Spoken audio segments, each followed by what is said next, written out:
최순실 씨, 어제와는 완전히 다른 모습이었습니다. 어제 저희가 생중계로 전해드렸습니다만은 오늘은 마스크를 착용한 채 아무런 얘기 없이 특검 사무실로 올라갔습니다. 네. 자, 관련된 내용들을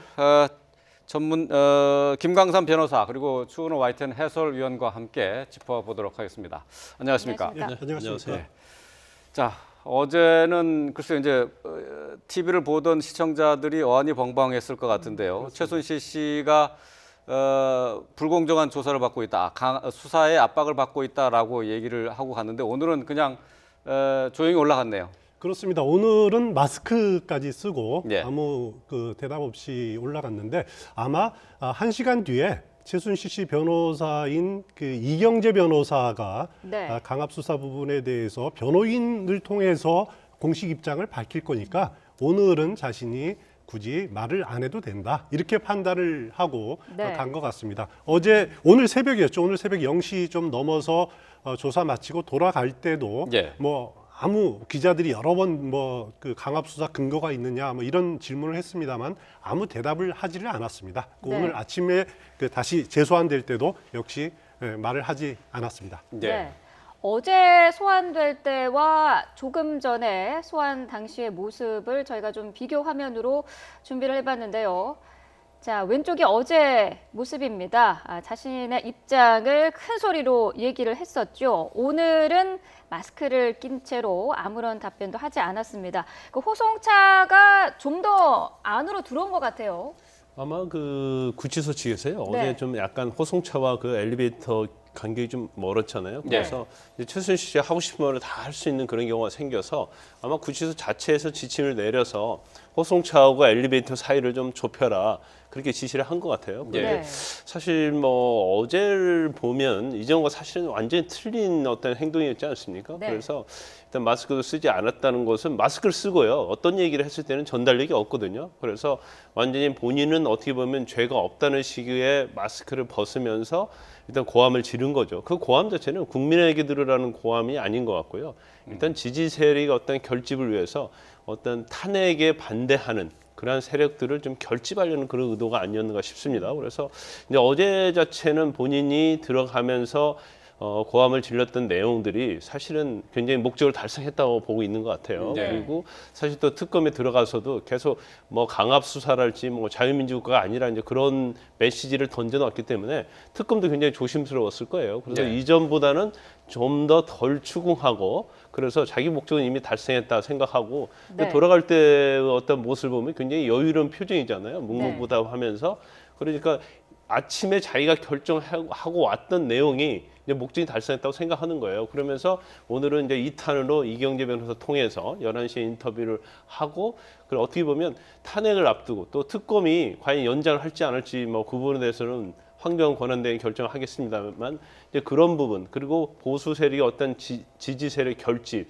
이제 여러 가지 어떤 시나리오에서 이게 움직이고 있지 않나 싶습니다. 더군다나 네. 어제 박근혜 대통령의 또 전격적인 또 인터뷰가 있지 않았습니까? 네. 이런 걸 보면 결과적으로 탄핵을 앞둔 거, 또 특검의 어떤 박근혜 대통령 대면 조사를 앞두고 여러 가지 전략적인 지지 세력을 모으고 있지 않나 이제 그런 생각을 할 수밖에 없을 것 같습니다. 네. 화면을 보시면은 어제 최순실 씨가 타고 온 차량 서울구치소에서 마련한 차량을 보면은 승합차입니다. 꽤 큰 네. 차이기 때문에 주차장 안으로까지는 들어올 수 없었기 예. 때문에 걸어 나올 상당히 시간이 있었지만은 그런 일이 있다 보니까 오늘은 서울구치소 측에서 작은 그러니까 랜드로버 같은 그런 차량을 준비를 했던 것 같습니다. 그래서 주차장까지도 들어와서 동선을 최대한 짧게 만드는 그런 작전을 쓴 것 같습니다. 예. 네. 어제 최순실 씨가 나오면서 이제 지금 특검이 민주특검이 아니다. 지금 박근혜 대통령 탄핵을 위해서 자백을 강요하고 있다. 억울하다라고 이제 얘기를 했는데 정작 들어가서는 특검 조사를 받을 때 상당 부분 대답을 하지 않았다. 묵비권을 행사했다는 얘기가 들리고 있어요. 그렇습니다. 어제 최순실 씨가 이제 조사받은 부분이 정유라 씨의 입사비, 입시비리 그리고 학사비리 부분 아니었습니까? 예. 이 부분에 대해서 딸의 문제에 집중돼 있다 보니까 대부분 특검의 질문에 묵묵부답으로 묵비권을 행사했다고 그럽니다. 그리고 네. 자기가 아주 억울하다라고 하는 진술을 또 몇 번 했다 그러는데 그거는 불리한 부분에 대해서만큼은 억울하다라고 이렇게 적극적으로 했지만은 대부분은 묵비권을 행사했다. 예. 그리고 특검은 그런 묵비권조차도 다 진술 조서에 포함을 대답하지 않음 뭐 이런 식으로 네. 포함시켰다라고 이렇게 밝히고 있습니다. 예. 어떻습니까? 이렇게 묵비권을 행사하는 게 최순실 씨에게 유리한 건가요? 불리하게 된 건가요? 지금 최순실 씨 입장은요, 뭐 이게 묵비권 행사에서 유리하고 불리하고 그걸 따질 계제가 아니고 네. 이거 아무런 영향이 없다고 생각하는 거예요. 왜냐하면 일반적인 사건에 있어서 범행이 저지른 것이 명백함에도 불구하고 묵비권 행사하면 사실 재판하는 데 있어서 어떤 불리한 요소로 작용할 수 있죠. 왜냐하면 네. 반성을 하지 않는 거잖아요. 그러면 계속적으로 수사를 방해하는 거라고 볼 수 있거든요. 명백한 경우에는.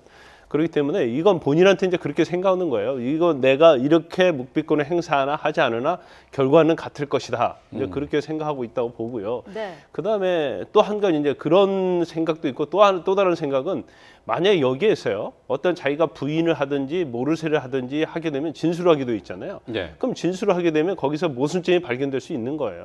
그러면 결과적으로 그러한 것들이 박근혜 대통령이나 자신에 있어서 불리한 어떤 사실적 요소로 그게 작용될 가능성이 크다는 거죠. 그렇기 네. 때문에 오히려 말을 하지 않는 것 자체가 전국적으로는 본인한테 유리하다고 생각하고 계속 묵비권을 행사하고 있다고 볼 수 있습니다. 네. 자, 최순실 씨가 이제 어제 강압 수사라면서 강력하게 항의를 하는 모습을 저희가 봤습니다만은 이런 것들이 이제 특검 수사에 일정 정도 흠집을 내기 위한 시도가 아니냐 하는 분석도 있어요. 그렇습니다. 특검으로서는 그런 최순실 씨의 이런 강압 수사 주장에 대해서 법과 원칙에 따라서 지금 수사를 하고 있다. 그리고 수사 전 과정을 녹화를 하고 있고 뭐 이런 거기 때문에 있을 수 없는 일이다라고 네. 강력하게 부인을 하고 있습니다. 네. 하지만 오늘 11시에 또 최순실 씨 측 이경재 변호인이 아마 강압 수사 부분에 대한 최순실 씨의 주장을 뒷받침해주는 그런 기자회견을 할 예정인데 네. 거기에 따라서 또 특검이 나름대로 부인하는 또 입장을 밝힐 것으로 이렇게 예상이 됩니다. 네. 네. 최순실 씨의 체포 영장이 48시간 동안 유효하지 않습니까? 네. 그러면은 내일 오전 9시 정도까지 효력이 있는 건데 어제 12시간 넘는 조사를 받고 서울구치소로 돌아갔다가 지금 방금 전에 다시 소환된 거 아니겠습니까? 네. 원래 이렇게 구치소에 갔다가 와야 되는 건가요?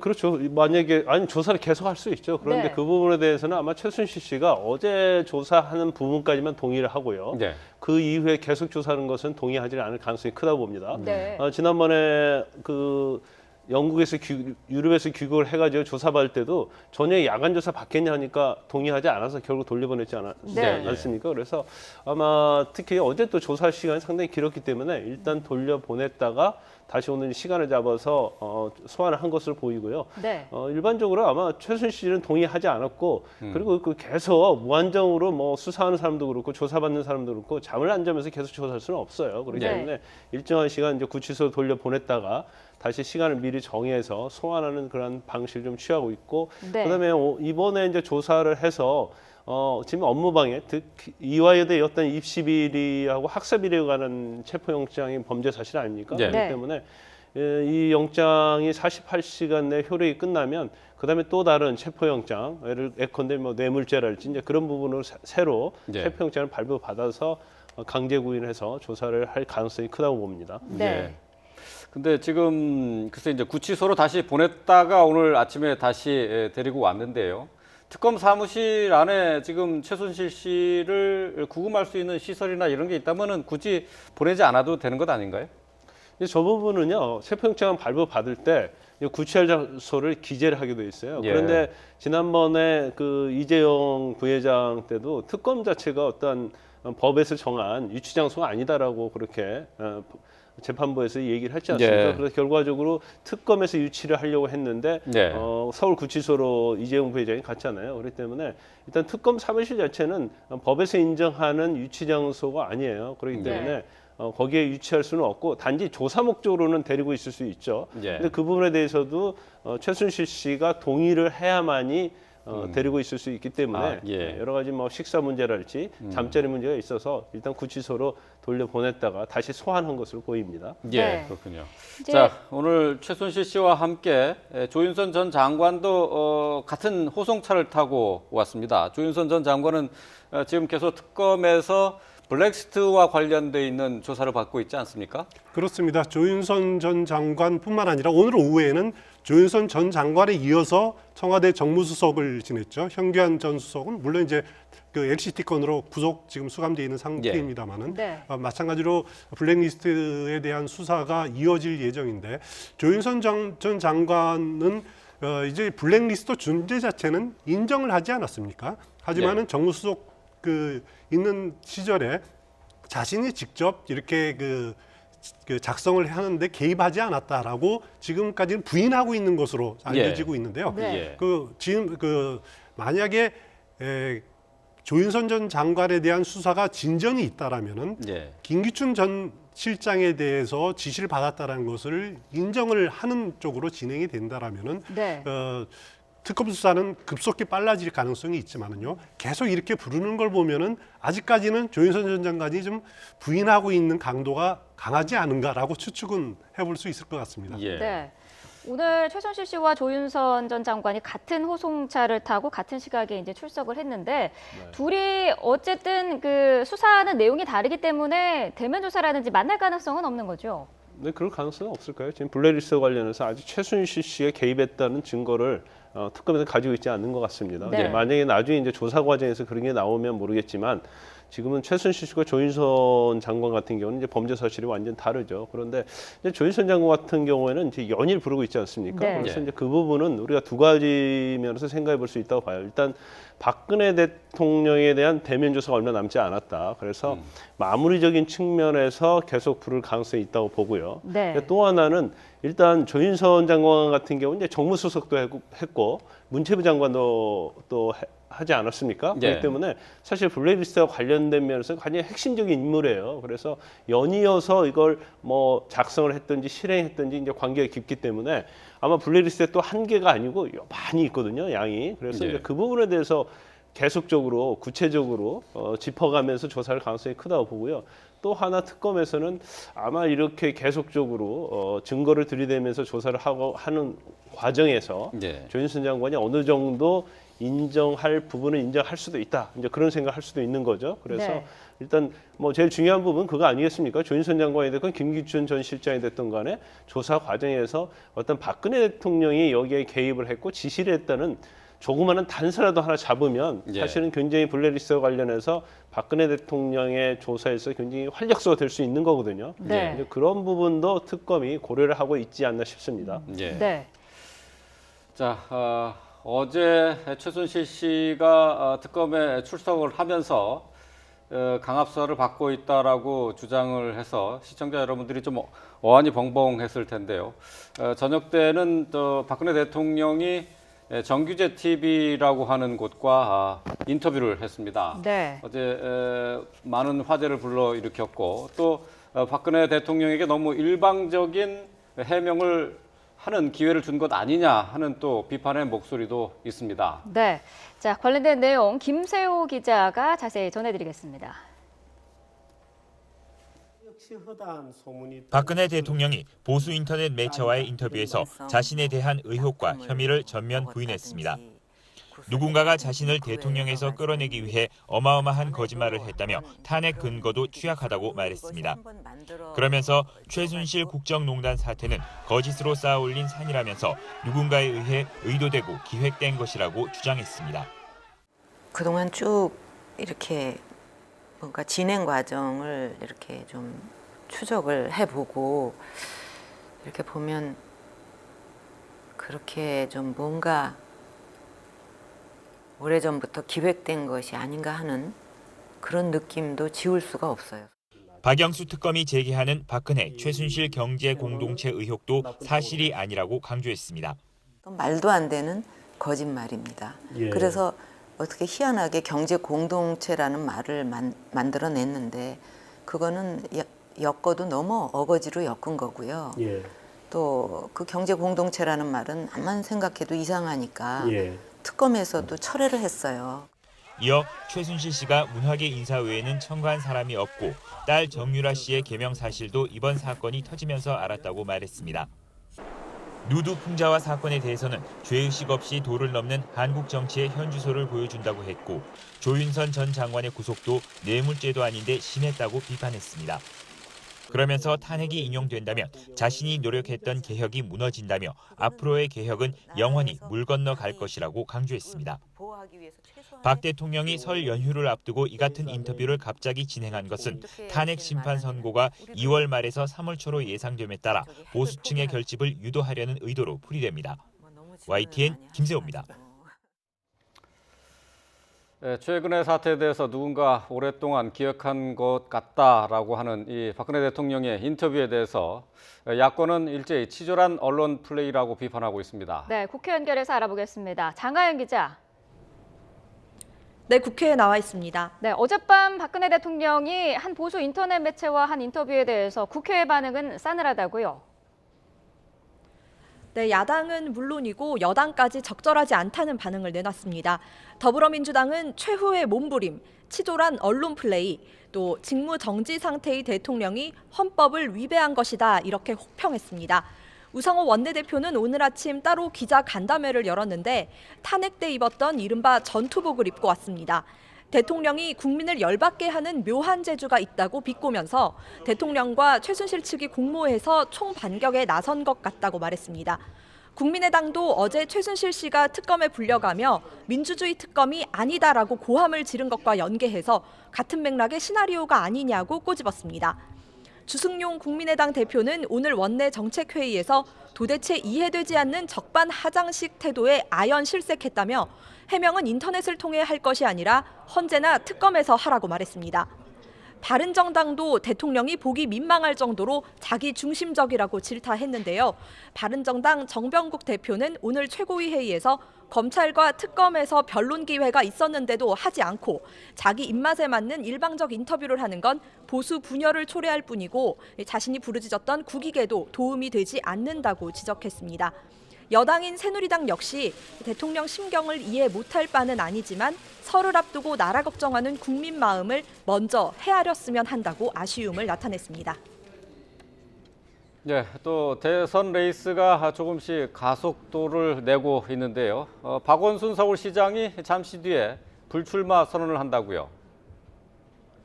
네, 그렇습니다. 더불어민주당 소속 대선 주자인 박원순 서울시장이 이번 대선에 불출마할 결심을 굳힌 걸로 알려졌습니다. 잠시 뒤인 10시 40분에 국회 정론관에서 기자회견을 열어 이번 대선에 출마하지 않겠다는 뜻을 밝힐 걸로 전해졌습니다. 기자회견에서 대선에 불출마하게 된 구체적인 배경을 설명할 걸로 보이는데요. 그동안 박원순 시장은 김부겸 의원과 함께 야권 공동경선과 공동정부 구성을 요구하며 민주당 경선규칙 논의에 불참해왔습니다. 다른 당으로 가거나 할 것 같지는 않고요. 아마 곧 있을 기자회견에서 민주당 당원으로서 그리고 서울시장으로서 정권 교체에 최선을 다하겠다 이런 입장을 밝힐 걸로 보입니다. 이제 내일부터는 설 연휴가 시작되는데요. 대선 주자들의 일정도 간략히 전해주시죠. 네, 더불어민주당 문재인 전 대표는 오늘 새내기 소방관을 만납니다. 역에 가서 귀향 인사를 할 예정은 없고 라디오로 대신 덕담을 할 것으로 보입니다. 반기문 전 유엔 사무총장은 백범 김구 선생 묘역에 참배를 가는데요. 설 전후로 제3지대 인물들과 만나기로 했기 때문에 아주 바쁜 연휴를 보낼 전망입니다. 국민의당 안철수 전 대표는 용산역에서 설 인사를 한 뒤 오후에는 YTN 뉴스인에 출연하고 이재명 성남시장은 광주를 찾아 귀성길 시민들에게 인사를 할 예정입니다. 지금까지 국회에서 YTN 장하영입니다. 네, 정치권 소식까지 알아봤습니다. 앞서서 저희가 취재기자 리포트를 통해서 박 대통령이 어제 정규제 TV와 인터넷 매체와 인터뷰를 했다는 내용을 전해드렸습니다만 네. 말들이 많습니다.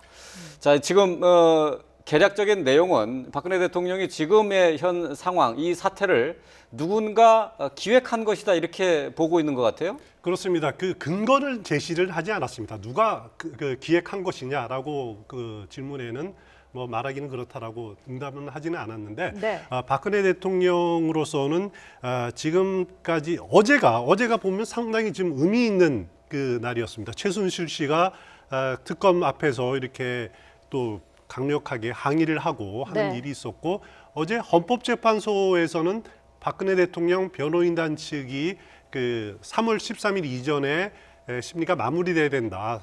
거기에 대해서도 강력하게 항의를 하지 않았습니까? 예. 네. 또 박근혜 대통령은 어제 저녁에 갑자기 이렇게 인터넷 매체와 기자회견을 한 걸 보면은 제가 보기엔 그렇습니다. 어떻게 갑자기 좀 짜여진 시나리오대로 좀 움직이는 그런 느낌을 받고 있는데, 네. 예. 박근혜 대통령 측으로서는 특검과 헌재를 동시에 겨냥을 해서 네. 특검 수사 앞두고 있는 그런 입장, 또 헌재 빨라진 시기에 이런 것들을 겨냥을 해서 이대로 쫓겨나듯이 물러날 수는 없다. 예. 네. 그 부분을 강력하게 표현하기 위한 그런 그 직접적인 그 대국민 메시지를 전달하는 수단으로 이렇게 한 보수 언론을 택한 것이 아니냐라는 생각이 됩니다. 네. 예.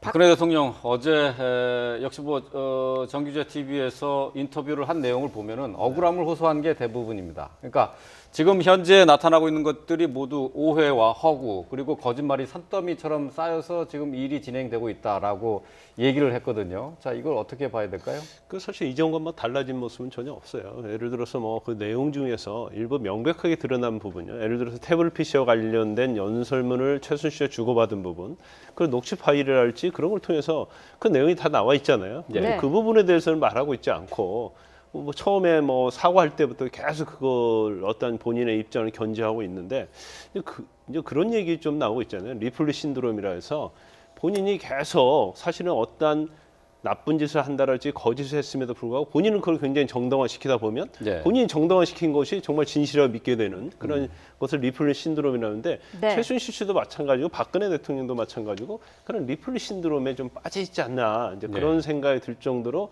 명백한 부분에 대해서는 몰랐다랄지 아니면 뭐 특검이랄지 언론에서 엮어가고 있다 이제 그런 얘기를 하고 있는 거죠. 그런데 사실 그 어제 정재규 TV에 나가서 어떤 얘기를 한 거 보면 이제 두 가지 면에서 좀 전략적인 의도가 있다고 봅니다. 이제 첫 번째는 왜 공영방송도 있고 YTN 같은 공영 뉴스 매체가 있음에도 불구하고 왜 인터넷 TV 그것도 보수단체 그리고 본인을 옹호하는 그러한 인터넷 하잘것없는 그러한 인터넷 TV에 나가서 인터뷰를 했는가? 그것은 결과적으로 본인이 거기에서 편하게 할 수 있는 얘기를 다 하게 되면 그 내용이 다른 방송을 통해서 다 퍼질 것이라는 것을 다 알고 있는 거예요. 그래서 결과적으로 이제 그 목적을 좀 달성했다고 보고요. 그다음에 제일 중요한 건 시점이라고 봅니다. 시점은 탄핵을 얼마 앞두고 있지 않고 또 박한절 헌법재판소장이 뭐 3월 13일 이전에는 끝내야 한다는 식으로 얘기를 했었잖아요. 네. 그렇기 때문에 이제 거기에 대한 압박감이 좀 있을 거라 보고요. 그다음에 두 번째는 이제 대면 조사가 얼마 남지 않았어요. 그래서 이제 그 부분에 있어서도 어떤 자기의 그러한 말을 함으로써 지지 세력을 결집하겠다는 그런 의도가 있고 또 하나 이제 중요한 부분은 이제 설이 이틀밖에 남아 있지 않지 않습니까? 예. 그래서 어떻게 보면 시점 자체에서 어느 시점에 이 얘기를 하느냐에 따라서 그게 굉장히 여파가 크냐 작냐를 가늠할 수 있거든요. 그런데 우리나라의 가장 중요한 명절인 설 명절 이틀 전에 이런 말들을 자기의 메시지를 전달함으로써 이게 일파만파 지지 세력을 결집하면서 탄핵 특검 이런 거에 대해서 어떻게 보면 조직적으로 아니면 본인의 의사를 전달함으로써 대응하려는 그런 전략적인 의도가 있다 이렇게 볼 수밖에 없을 것 같습니다. 예. 네. 어제 박근혜 대통령의 인터뷰 내용을 보고 많은 분들이 핵심적인 알맹이는 빠져 있다고 보는 분들이 많으셨어요. 뭐 여러 가지 뭐 구판설이라든지 향정신성 의약품을 사용했다라든지 이런 풍문에 대해서는 자신의 그 의견을 밝혔습니다만 뭐 기업에 대한 모금 의혹이라든지 이런 부분에 대해서는 언급을 하지 않았거든요. 그렇습니다. 어제 그 인터뷰를 한 정규제 그 한국경제신문 주필이죠. 인터뷰 끝나고 난 다음에 그 정규제 TV에 보면은 그 박근혜 대통령 그 인터뷰를 마치고 나서라고 하는 또 영상 칼럼을 그 방송을 했더라고요. 그걸 제가 보니까 그 인터뷰를 하는 동안에 박근혜 대통령이 아무 준비 없이 왔다. 그래서 그냥 뭐 그 사전에 준비된 원고 없이 1시간 10분 정도 가량 그 진행을 했다. 그리고 박근혜 대통령이 그 표현 중에 자신은 박근혜 대통령에게 돌직구 그런 질문을 던졌다. 뭐 마약을 했느냐 아니면은 구판을 벌였느냐 네. 정유라가 딸이냐 뭐 이런 질문을 계속 던졌는데 거기에 대해서 대통령은 그 솔직히 그 아주 뭐 아니다라고 이렇게 솔직히 이야기를 했다라고 이렇게 표현을 합니다. 그리고 편집은 없었다. 무삭제 무편집이었다라고 주장을 하면서 유일하게 편집한 부분이 박근혜 대통령이 그 사지를 묶었다, 팔다리를 묶었다라는 표현은 좀 빼주셨으면 어떻겠냐 해서 그 부분만 뺐다라고 하는 식으로 이렇게 이야기를 하는데 어제 그 인터뷰 내용을 보면은 상당히 박근혜 대통령이 사실을 왜곡한 부분도 있습니다. 잘못 받아들인 부분도 있습니다. 예를 들어서 맞불 집회라고 하죠. 태극기 집회가 지금 촛불 집회 참가 인원의 2배나 된다라고 하는 표현은 누군가가 정보를 잘못 전달된 부분들도 유리한 부분들만 이렇게 받아들이고 해석하려고 하는 의도들이 좀 분명히 엿보이는 그런 인터뷰가 아니었나라고 생각이 되고요. 이런 인터뷰들이 물론 지지층을 결집시키는 데는 나름대로 효과가 있을 겁니다. 얼마 전에는 또 그 동작동 국립현충원 가서 박정희 전 대통령 묘역 참배하면서 어떻게 보면 뭐 설 명절 앞두고 뭐 돌아가신 부모님 참배하는 건 당연하다고 생각될 수도 있지만은 박정희 향수를 또 불러일으키는 그런 의도가 담겨 있고 또 촛불 집회라든가 거기에 대해서 이렇게 나를 서는 이렇게 편을 가르면서 또 역시 예전과 변한 부분들이 없구나, 편가르기 하려고 하는 부분들은 여전히 하구나라는 그런 생각이 들었습니다. 예, 박근혜 대통령 연초에 기자 간담회를 했었고요. 또 어제 언론과 인터뷰를 했었는데 적절하지 않다는 지적이 많습니다. 헌재와 특검에 나와서 시비를 명백하게 가려야 한다 하는 목소리가 높아지고 있는데요. 자, 관련 내용 김광삼 변호사 그리고 추은호 YTN 해설위원과 함께 짚어봤습니다. 고맙습니다. 고맙습니다.